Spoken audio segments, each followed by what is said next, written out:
እንዴናችሁ ውድ የአርሰናል ደጋፊዎች ድምጽ ተከታታዮች በያላችሁበት ሰላማችሁ ይብዛ። በዛሬው ዕለት እንግዲህ በርካታ መረጃዎችን ወደ እናንተ ይዤላችሁ መጥቻለሁ። እስከ ፕሮግራማችን መጠናቂያ ድረስ አብራችሁን ቆዩ። አርሰናል ግሪካዊውን ባለተሰጥኦ አማካኝ ኮንስታንቲኖ ካርቴታስን ከቤልጂየሙ ክለብ ጌንክ ለማስፈረም ንግግር ማድረጉ ተገልጿል። የተጫዋቹ ዋጋ 45 ሚሊዮን ዩሮ እንደሆነም ተገልጿል። እንግዲህ ይህ ተጫዋች በቤልጂየም ሊግ እጅግ ድንቅ እንቅስቃሴን ማሳየት ችሏል። በጣም ጥሩ ባለተሰጥኦ ከሚባሉ ተጫዋቾች ውስጥ ዋነኛው ነው። ታዲያ አርሰናልም ይህንን ድንቅ የሆነ ባለተሰጥኦ ተጫዋች ለማስፈረም እጅግ መቃረቡን ነው እየተገለጸ የሚገኘው። አርሰናል እንግዲህ በርካታ የሚባሉ ታዳጊ ተጫዋቾችን በአሁን ጊዜ ለማስፈረም ጥረት እያደረገ ይገኛል። ታዲያ ይህ ደግሞ ወደፊት ላለው ለአርቴታ የቡድን ግንባታ እጅግ ከፍተኛ የሆነ ሚና ይኖረዋል ተብሎም ይጠበቃል። በሌላ ዜና ላዚዮ የኑኖ ታቫሬዝን የውሰት ውል በቋሚነት ቀይሮ አስፈርሞታል። እንግዲህ የተጫዋች አርሰናል ለቆ እንግዲህ በላዚዮ ቤት ጥሩ የሚባል ጊዜን ማሳለፍ ችሎ ነበር። ታዲያ ይህንን የውሰት ውል ወደ ቋሚ ለመቀየር ወስኗል። እንግዲህ ላዚዮዎች በነበረኝ ቆይቴ ደስተኛ ነበርኩ፣ እያንዳንዷን አጋጣሚ ወደዋለሁ ሲል ኬሪያን ቴረሪ ተናግሯል። እንግዲህ በጉዳት ምክንያት ከአርሰናል ጋር ጥሩ የሚባል ጊዜን ማሳለፍ አልቻለም። ታዲያ በክረምቱ የዝውውር መስኮት ከመድፈኞች ጋር መለያየቱም የሚታወቅ ጉዳይ ነው።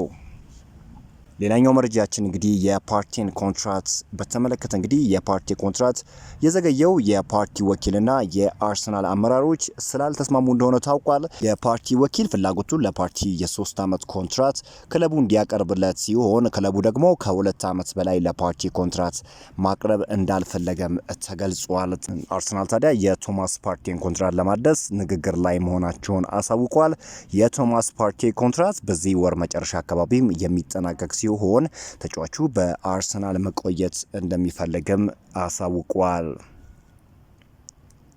ሊያንድሮ ትሮሳርድ እንግዲህ እንዲህ ሲል ተናግሯል። 2 ዓመት ለዋንጫ ተቃርበን ዋንጫ ማግኘት አልቻልንም። ሁላችንም በብስጭትና በል ውስጥ ነን። አዲሱን ሲዝን የምንጀምረው ደጋፊውን መካስ የምንችለው ዋንጫ በማምጣት ነው። ደጋፊዎቻችንን ይቅርታ መጠየቅ እፈልጋለሁ፣ ግን እርግጠኛ መሆን የምፈልገው ቀጣይ ዓመት እንደምንክሳችሁ ነው ሲል ነው እንግዲህ ቤልጂየማዊ ተጫዋች ሊያንድሮ ትሮሳርድ የተናገረው። አንቶኒ ሴሜኖ በአርሰናልና ማንቸስተር ዩናይትድ በጥብቅ የሚፈለግ ተጫዋች እንደሆነ ታውቋል። ውል ማፍረሻው እንግዲህ 50 ሚሊዮን ዩሮ መሆኑ ይታወቃል። ታዲያ አርሰናል ከበርካታ ምንጮች እየዘገቡት እንደሚገኘው አርሰናል ተጫዋቹን ለማስፈረም እየሰራ እንደሆነ ነው እየተዘገበ የሚገኘው። እዚህ ጋር አሁን መርዳት ያለብን ነገር የተጫዋች እንግዲህ በቦርንማውዝ ቤት እጅግ ድንቅ ከሚባሉ የክንፍ መስመር ተጫዋቾች ውስጥ ግንባር ቀደሙ እንደሆነ ይታወቃል። አርሰናልም በተጫዋቹ ላይ ላቅ ያለ ፍላጎት እንዳለው ከዚህ በፊት አሳውቋል። የገብርኤል ማርቲኔሊ መዳረሻ እስካሁን ድረስ አልታወቀም። ታዲያም አርሰናሎች ይህንን ድንቅ የሆነ የክንፍ መስመር ተጫዋች ለማስፈረም እንደሚሰሩ ነው እየተገለጸ የሚገኘው። ክሬቲቭ ከሚባሉ ተጫዋቾች ውስጥ ዋነኛው ነው። እንግዲህ በአርሰናል የክንፍ መስመር ቦታ ላይ ክሬቲቭ የሆኑ የጎል ዕድል የሚፈጥሩ የክንፍ መስመር ተጫዋቾች ነው አርሰናል የሚያስፈልገው፣ በፊት መስመሩም እንደዚሁ። ስለዚህ አርሰናል ይህንን ተጫዋች ለማስፈረም ጠንክሮ እየሰራ እንደሆነ ተገልጿል።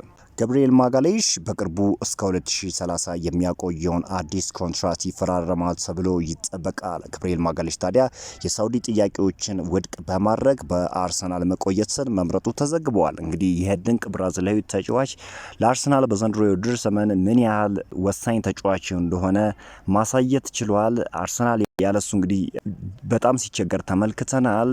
የገብርኤል ማጋሌሽና የዊሊያም ሳሊባ ጥምረት በአርሰናል እንግዲህ አይደፈሬ የሆነ የተከላካይ መስመር እንግዲህ የፕሪሚየር ሊግ ውስጥ ካሉ ድንቅ ትምረቶች ዋነኛው እንደሆነ ይታወቃል። ታዲያ ገብርኤል ማጋሌሽ እንግዲህ አዲስ ኮንትራት መፈረም እጅግ ጥሩ የሚባል ዜና ነው። በቀጣይ ዓመትም እንግዲህ ሶሊድ የሆነ የመከላከል አቅም እንዲኖረው ለአርሰናል ይጠቅማል ተብሎ ነው የሚጠበቀው። በአሁን ሰዓት የደረሰኝን ወሳኝ መረጃ ወደ እናንተ ላጋራችሁ።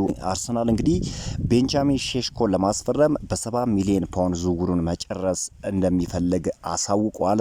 ተጫዋቹ ወደ አርሰናል ማቅናትም እንደሚፈልግ ነው እየተገለጸ የሚገኘው። ንግግሮች እንግዲህ በአርቢ ሌዝቢች እና በአርሰናል መካከል እየተደረጉ ሲሆን የአርሰናሉ ስፖርቲንግ ዳይሬክተር አንድሪ ቤርታ ወደ አርሰናል የሚያደርገውን ዝውውር ለማፋጠን እየሰራ እንደሆነ ተገልጿል። በቅርቡም እንግዲህ ይህ ድንቅ የሆነ የፊት መስመር ተጫዋች ወደ ፍላይ ኤሚሬትስ የማቅናት እድል እንዳለው ነው በርካታ ምንጮች እየገለጹ የሚገኙት።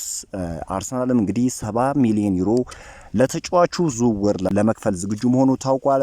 አርሰናሎች እንግዲህ ቅድሚያ ሰጥተው እየሰሩ የሚገኙትም ቤንጃሚን ሼሽኮው ዝውውር ላይ እንደሆነ ታውቋል።